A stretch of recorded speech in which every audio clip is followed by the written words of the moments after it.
Mr. Bison flips! Mr. Bison flips! Mr. Bison flips! Mr. Bison flips!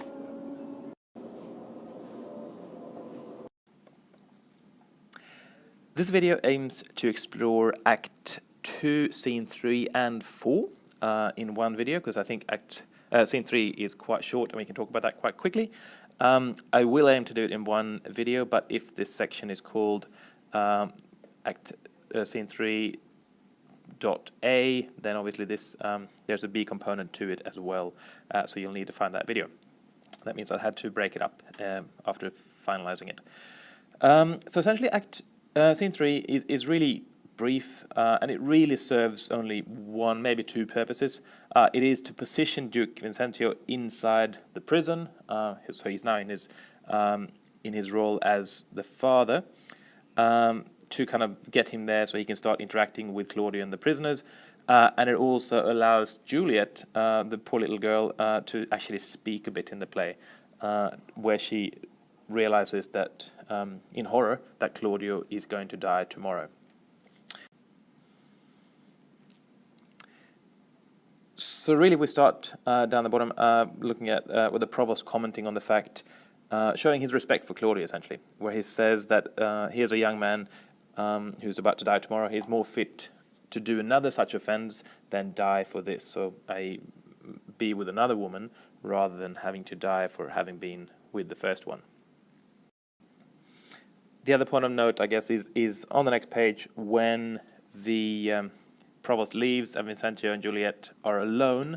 The Duke tries to suss out if Juliet A, loves Claudio, and B, is remorseful about what she's done.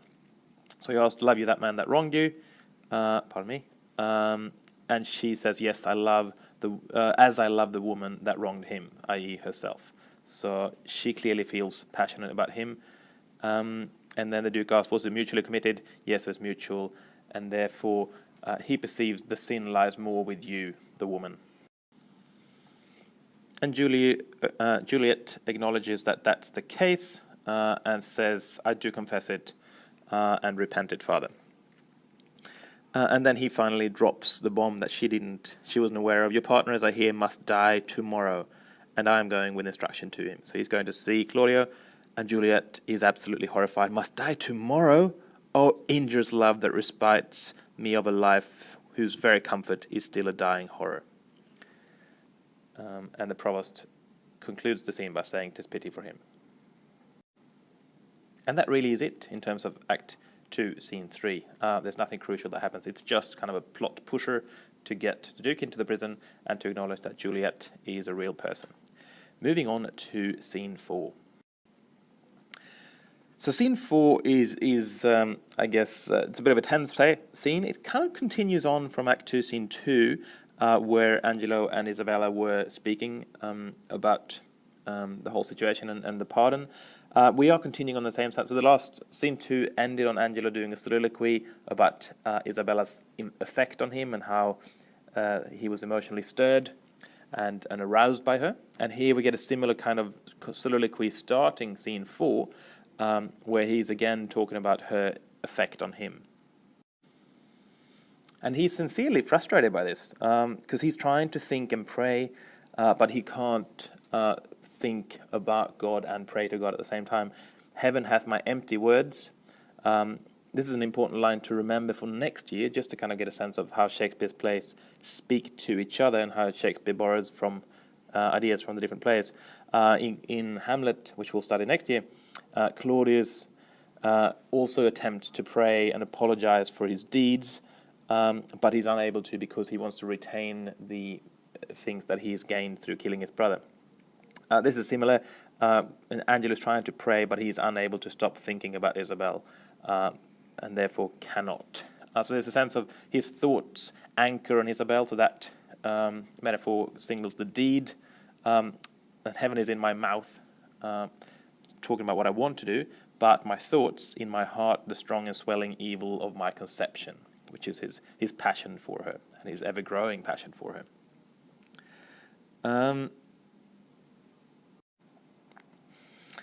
He then expresses his own vanity, and this is obviously still in the form of soliloquy, so he's only speaking to us, but it is his true motivations, his true feelings. He's feeling that gravity and pride is actually he's actually quite proud of his gravity.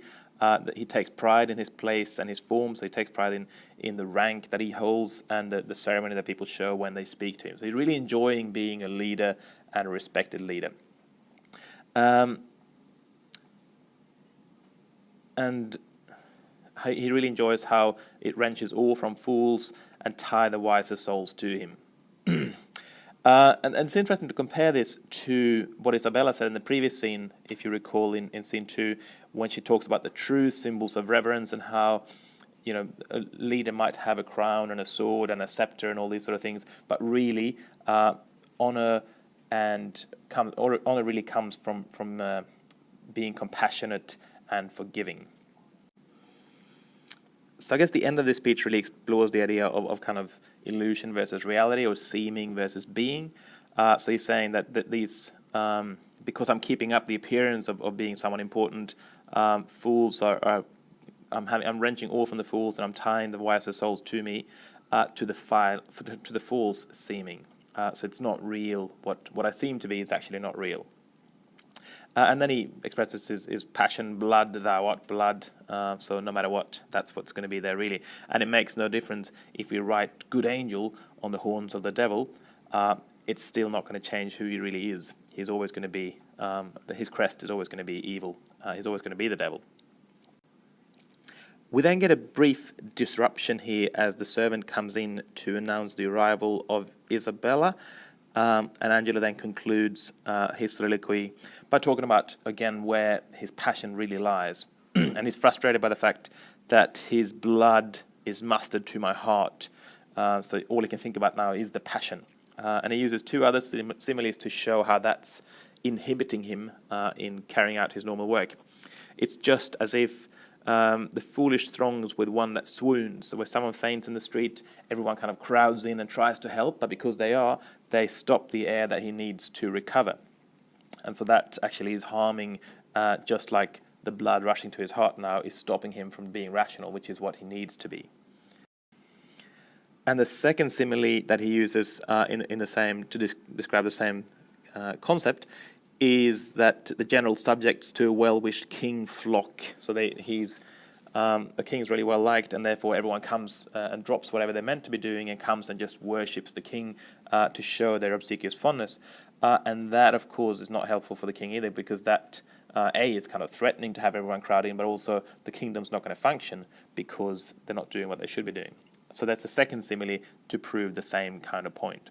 And then Isabella enters. And she starts in this scene the way she concluded in the last one. She talks about how heaven keep your honor. So again, she focuses on his honor and on his purity and his religion. But he assures her nothing's changed. Your brother still must die under my sentence. He then uses a couple of examples to show how it would be a poor idea to pardon Claudio. He's saying it were as good to pardon him that hath from nature stolen a man already made, i.e. to steal someone that God has created to kill someone.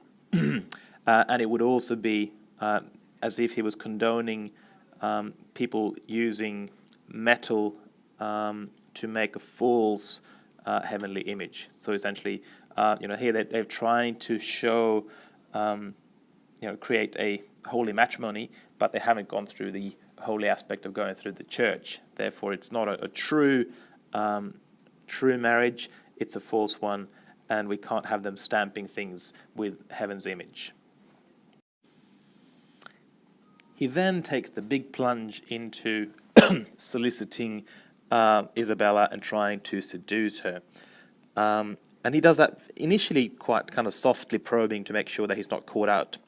Which had you rather, that the most just law now took your brother's life, or to redeem him, give up your body to such sweet uncleanness as she that he hath stained? So initially, he uses that oxymoron to reflect that he's about to change his opinion, and he's gently probing her initially. How do you feel about this? Sacrificing yourself for your brother. But Isabella doesn't quite catch on what exactly he's asking. So she's saying, I'd rather give my body than my soul, because she's not going to give up that sort of purity.